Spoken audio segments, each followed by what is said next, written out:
Welcome back again to my YouTube channel Satya eWorld. So in today's lecture we are going to see the wireless USB. So wireless USB, what is the full form of USB? Universal Serial Bus. So this universal serial bus, we use a technology that is which uses the radio frequency technology to transfer the data between computer and peripherals. So we have different communication between computer and different peripherals, such as we can also transfer data with respect to monitors, printers. You can exchange data with the external drives, headsets, MP3 players, and other digital cameras. So USB is a short range, high bandwidth wireless radio communication protocol which is created by Wireless USB Promoter Group. So this is abbreviated as WUSB. So WUSB is nothing but wireless USB. So this implementers forum discourages practices which are certified to the technology which is certified wireless USB to differentiate from its competitors, and which uses a ultra wideband radio platform. So the uses of USB, I have already said, it's used in game controllers, printers, scanners, digital cameras, MP3 players, hard disk and flash drives. So it is also suitable for transferring parallel video streams and utilize the ultra wide bandwidth. So these are the examples of some USB devices. So the topology of USB. So the topology of USB consists of access point with respect to different computers. So we can say that USB, we have USB interconnect, and we have USB devices, and we have USB host. So first we see the USB interconnector. So the USB interconnect is used to connect the devices and communicate with the host. So this is the host. Okay. So we can say that central is the host, and we have lot of multiple devices connected. So these are the multiple devices connected with respect to the USB. So the central device is nothing but it is the host. So to control with respect to host and coordinate with respect to the other devices connected with the host, we use the USB connector. Next is USB host. There is only one host in the USB, right? This is the USB host. So this USB interface is used to connect with respect to USB with respect to the personal computer, which is called host controller.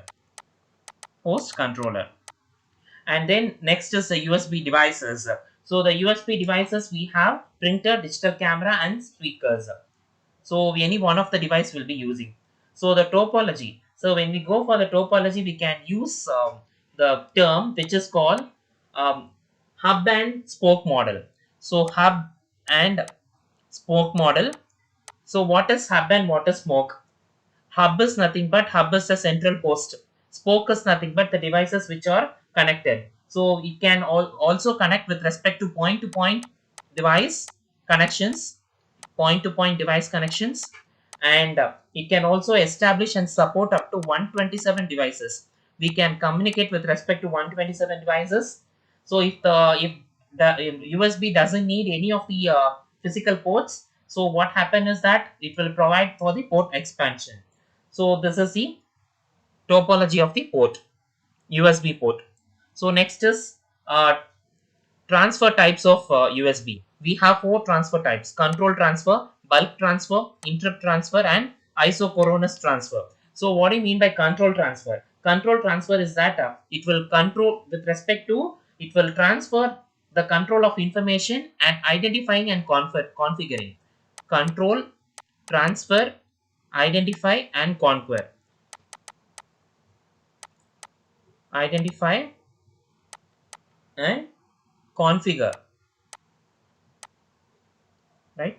So it will do all these operations. Control, in sense it will control whatever device is connected. Transfer, in sense it will transfer the information. Identify, in sense which device to communicate. Configure, in sense which is the intended receiver. So the bulk transfer. So bulk transfer, in sense we can say that bulk, by the name itself we can say it is large amount of data. So large amount of data we are going to transfer in the with respect to USB. So when you are going to transfer large amount of data, some large amount of data, when we are moving from a system from one location to another location, or from one device to another device, it is a critical fact. It is not a critical. So hence we can use filters. So we use filters to transfer the data. So next is nothing but interrupt transfer. So interrupt transfer in sense which is used for small data transfer.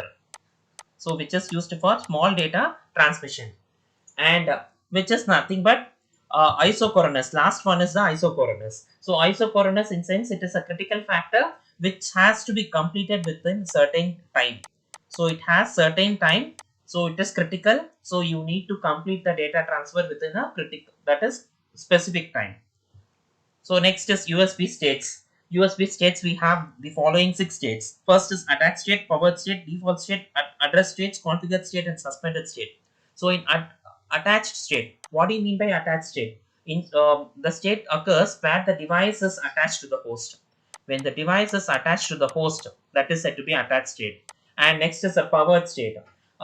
We after the device is attached, what we are going to do?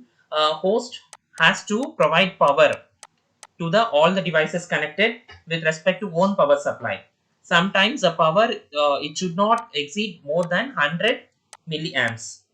And next is the default state. What is the default state? So it will use a unique address to identify that state when the device is set in reset.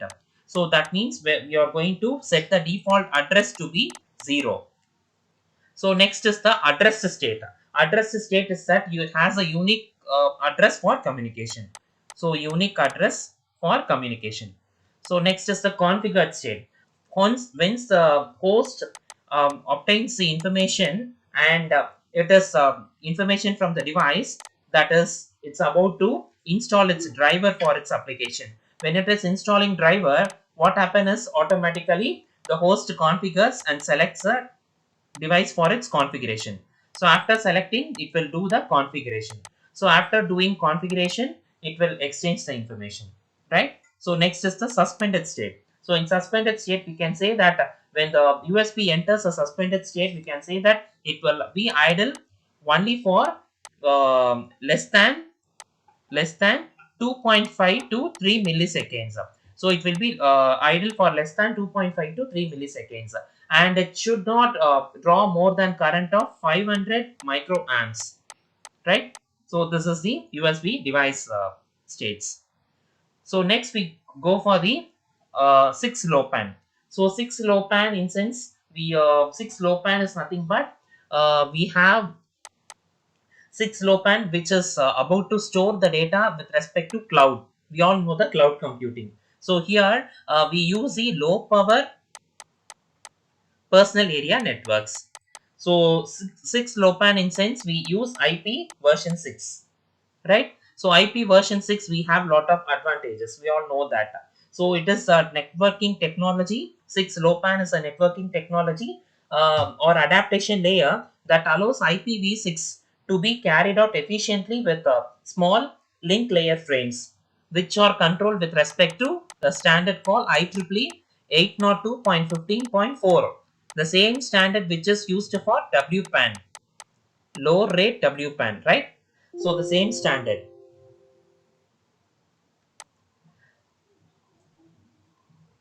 So next is we go for the architecture of the 6 low pan. So in the architecture of 6 low pan, we have simple low pan. First one is a simple low pan, ad hoc low pan, and extended low pan. Simple low pan in sense it has a remote server connected with respect to different routers. So here this is an edge router. Here R stands for router.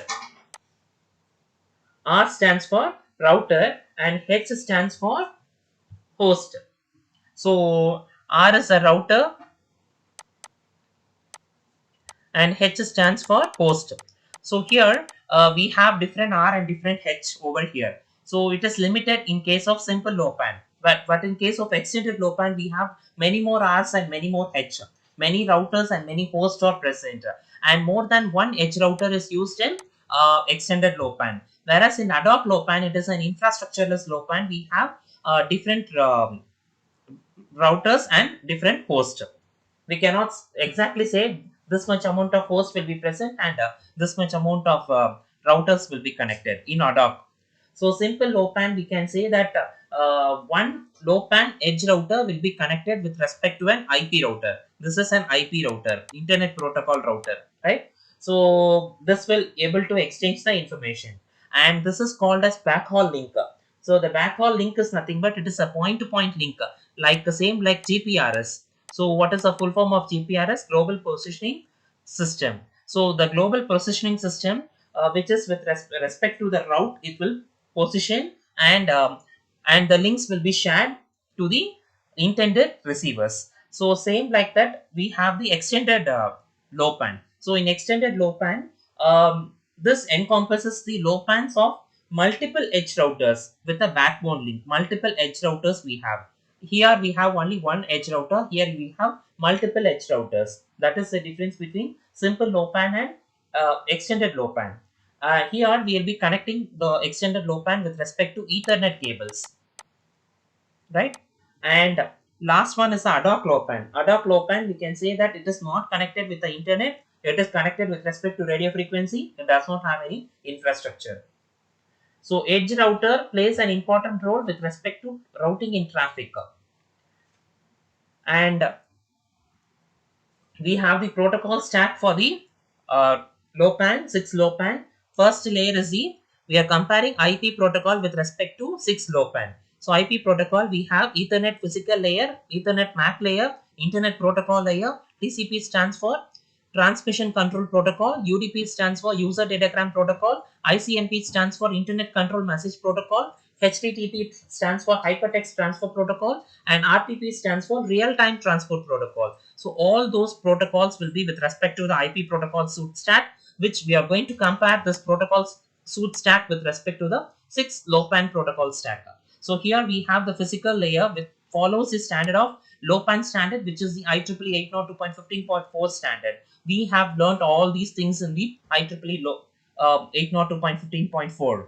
So using the physical layer header followed by service access point, SAP, and management entity, all these things, frequency hopping, everything will be done here.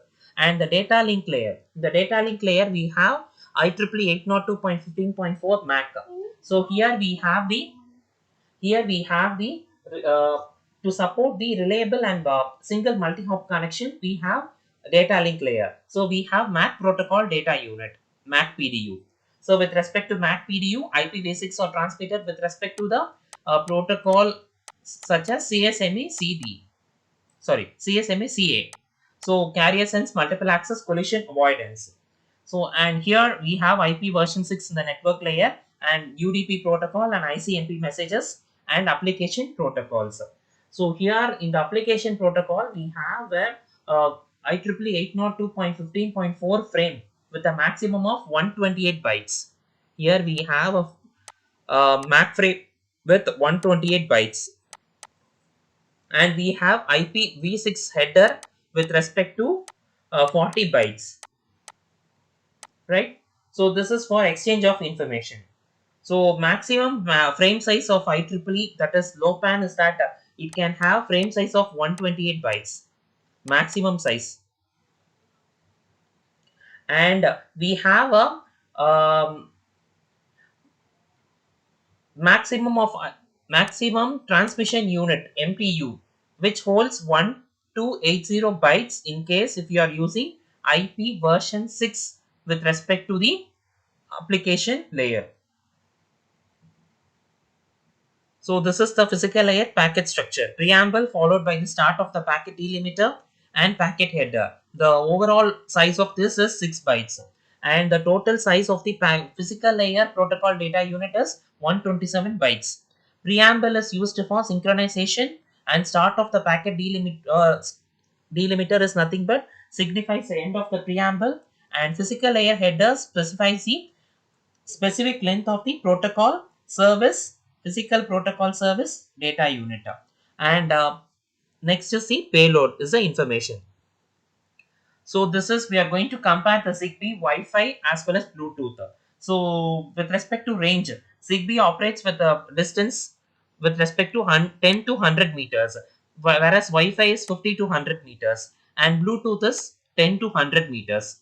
So technologies, adopt technology, peer-to-peer technology, star or mesh technology. And here it is point to hub. So here we have adopt for Bluetooth. So 868 megahertz for Europe, we all know the standards. North America and global standard worldwide. So 2.4 and 5 gigahertz and 2.4 gigahertz. Complexity is low, complexity is high in Wi-Fi and Bluetooth. So power consumption is very low, power consumption is high and medium in case of Bluetooth. So security is we are using 128 advanced encryption standard with respect to application layer security.